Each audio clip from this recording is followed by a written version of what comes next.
નમસ્કાર મિત્રો જાફરાબાદથી એક પછી એક ફરિયાદો કેમ? એવું તો શું થયું કે જાફરાબાદમાં એક પછી એક પ્રશ્નો ઉદ્ભવવા લાગ્યા? શું કોઈ મોટો બદલાવ આવી રહ્યો છે? મોટા બદલાવના એંધાણ છે?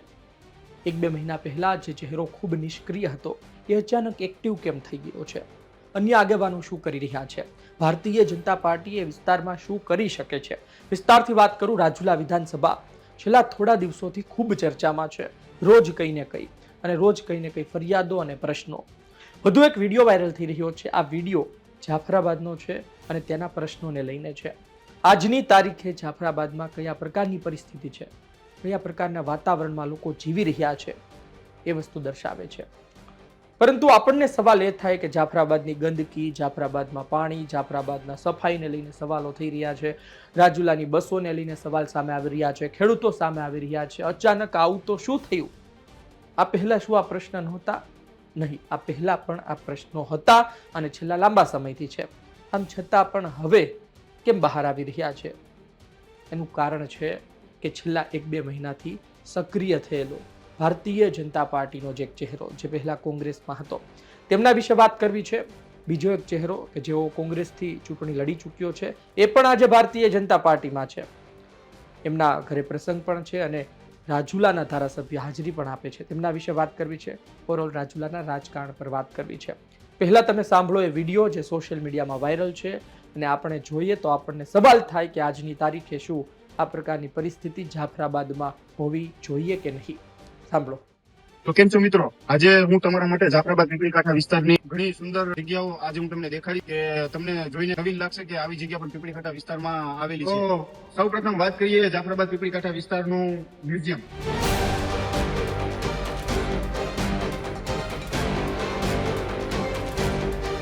વાત કરીએ આ મ્યુઝિયમની, તો આ મ્યુઝિયમની અંદર એવી અવનવી વસ્તુઓ આવેલી છે જે ઘણા વર્ષોથી ત્યાં સંગ્રહ કરેલી છે. આ જગ્યા ઉપર ઘણા લોકો ફોટા અને વિડીયો શૂટિંગ પણ કરવા આવે છે. હવે વાત કરીએ રોગમુક્ત નદી તલાવ.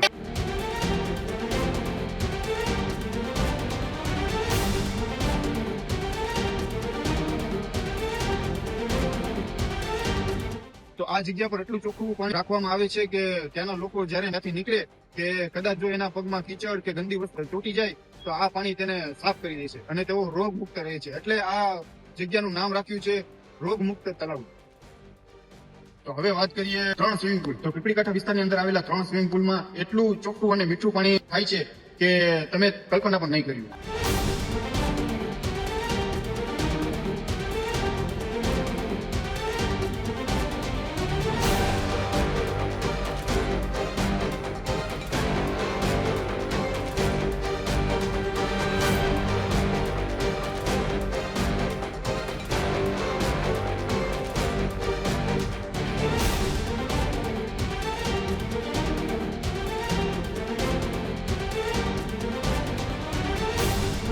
અને આ પાણી એટલું ચોખ્ખું અને મીઠું છે કે ત્યાંના આજુબાજુના રહેતા લોકોને એટલું પાણી આ પસંદ આવે છે કે તેઓ અમુક સમયે તો આ પાણી તેઓના ઘરમાં પણ ભરી લે.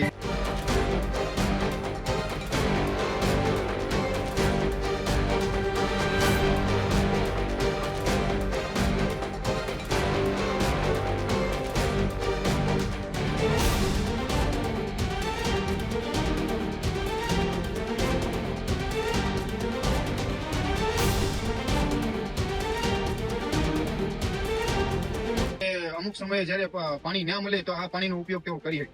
તો આ પાણી હું તમને ચાખીને પણ દેખાડીશ, પણ ડાયાબિટીસ ન થઈ જાય તે કારણે થઈને આપણે આ પાણી ચાખતા નથી.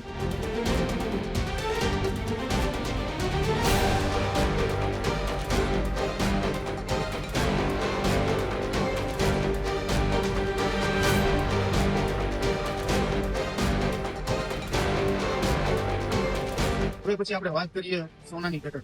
તો આ સોનાની ગટરમાં ઘણા સમયથી ચાંદી અને સોનું મળી આવે છે અને આ વાતની ખબર પડતા આજુબાજુના ત્યાંના રહેણાંકમાં આવતા લોકો કે જેમાં ખાસ કરીને મહિલાઓ જે પોતાના ઘરમાં ગમે તે વાસણ મળી જાય, બાસ્યો, ડોલ કે ગમે તે વસ્તુ લઈ અને આ ગટરમાં ગમે તે સમય હોય ત્યાં આવી અને આ સોનું કાઢવામાં છૂટી જાય છે.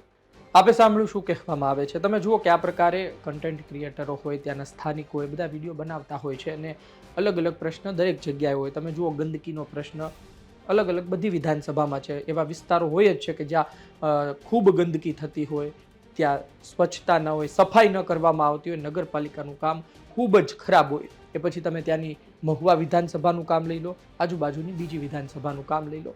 પરંતુ આપણને એ સવાલ થાય કે આ બધા વિડીયો હવે કેમ આવી રહ્યા છે? આ વિડીયો આવવા પાછળનું એક કારણ છે કે જે બગદાણાની ઘટના બની, બગદાણાની બબાલ થઈ ત્યારબાદની પરિસ્થિતિ. કહેવાય છે કે બગદાણાની બબાલ તળાજા વિધાનસભાને લઈને હતી, પરંતુ હીરાભાઈ જે પ્રકારે એક્ટિવ થયા, એમણે જે રસ લીધો, એ પછી આ બબાલ તળાજાથી ઉડીને રાજુલા આવી ગઈ છે. અને ત્યારબાદ એક ચહેરો ખૂબ એક્ટિવ પણ થયો છે. એ ચહેરો અમરીશ ડેર નામ છે એનું. અમરીશ ડેર ભારતીય જનતા પાર્ટીમાં છે, હીરાભાઈ સોલંકી પણ ભારતીય જનતા પાર્ટીમાં છે, અને બાબુભાઈ રામ પણ ભારતીય જનતા પાર્ટીમાં છે. એ બાબુભાઈ રામ કે જેઓ કોંગ્રેસમાં હતા અને ચૂંટણી હીરાભાઈની સામે લડી ચૂક્યા છે. વાત એ છે કે મેં તમને જે વિડીયો બતાવ્યું એ ટીકુભાઈ વરુ છે કોંગ્રેસના, તેમના દ્વારા પોસ્ટ કરવામાં આવ્યો હતો. ત્યારબાદ અમારી સુધી એ વિડીયો પહોંચ્યો અને અમે જોયો, પરંતુ ત્યાંની રાજનીતિ અત્યારે બદલાઈ રહી છે, કરવટ લઈ રહી છે. આ જ કારણોસર ત્યાંના પ્રશ્નો પણ સામે આવી રહ્યા છે અને હજુ આવનાર દિવસમાં ઘણું બહાર આવશે. આપણે એક પછી એક મુદ્દા લઈ લઈએ. પહેલી વાત તો એ છે કે અમરીશભાઈ ડેર જગદીશભાઈ વિશ્વકર્માને મળ્યા, ગુજરાત ભારતીય જનતા પાર્ટીના પ્રદેશ પ્રમુખને મળ્યા. તમે જુઓ કે અમરીશભાઈ છે ને એ CR પાટીલ સાથે ખૂબ સારા સંબંધો ધરાવે છે. CR પાટીલ એવું કહે કે રૂમાલ મૂક્યો છે ને પોતે એક અમરીશભાઈ ડેરને લાવવા માટે એટલા પ્રયત્ન કરે કે જાણે કોઈ વિપક્ષમાં બેઠેલો વ્યક્તિ હોય તો વિચારે કે એવું તો શું છે કે આટલા બધા પ્રયત્ન ચાલી રહ્યા છે. અમરીશ ડેર 2022માં ચૂંટણી હારી ગયા હતા, ત્યારબાદ તેમને લાવવા માટે ખૂબ પ્રયત્ન CR પાટીલ કરે છે. એટલે તમે સમજી શકો કે અંદર ખાને કંઈ મોટું હશે તો જ પ્રયત્ન કરતા હોય. CR પાટીલે જે પણ વિચાર્યું હોય, પરંતુ અમરીશભાઈ નિર્ણય લે છે. અર્જુનભાઈ મોઢવાડિયા અને બંને ભારતીય જનતા પાર્ટીમાં જોડાય છે. ત્યારે પણ એ જ સવાલ હતો કે એક મ્યાનમાં બે તલવાર શું રહેશે? અને કાર્યક્રમ યોજાયો, હીરાભાઈ પણ હાજર રહ્યા. એક વખત તો હીરાભાઈ અમરીશભાઈની ઓફિસે પણ ગયા હતા મુખ્યમંત્રીને લઈને. પરંતુ આ વચ્ચે ઘણું રંધાયું છે ને આ વચ્ચે ઘણું થયું પણ છે, જેની અસર આજની તારીખે પડી રહી છે. તમે જુઓ કે એ બધું તો ચાલી રહ્યું હતું, એ વચ્ચે પાછી બગદાણાવાળી મેટર થઈ. જે વ્યક્તિની ધરપકડ થઈ, જેમને જેલમાં જવું પડ્યું, એ પાછા અમરીશભાઈ સાથે ખૂબ સારા સંબંધ ધરાવે છે. હું જયરાજભાઈ આહિરની વાત કરી રહ્યો છું. એટલે કે જયરાજભાઈ આહિરનું જ્યારે ઇન્ટરવ્યૂ ચાલતું હતું ત્યારે તેમણે પણ કહ્યું હતું કે અમરીશભાઈ હોય કે હું હોય, બધું એક જ છે. અમારે તો એવી પારિવારિક સમરસતા છે.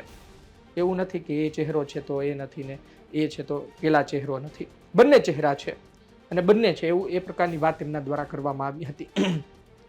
એટલે કે એક ઘટના પછી અમરીશભાઈ મૌન રહ્યા, પરંતુ એમનું મૌન ઘણું સૂચવે છે. અને એક પછી એક એમના પ્રવાસ અને એક પછી એક નેતાઓને મળવું ભારતીય જનતા પાર્ટીના, અને એમના વિસ્તારમાં એક પછી એક સમાજના આગેવાનોને મળવું, સોશિયલ મીડિયામાં એમની એક્ટિવિટી દર્શાવે છે કે પહેલાં કરતાં ખૂબ સક્રિય થઈ ચૂક્યા છે. વધુમાં તે પાછા રત્નાકરજીને મળી આવ્યા.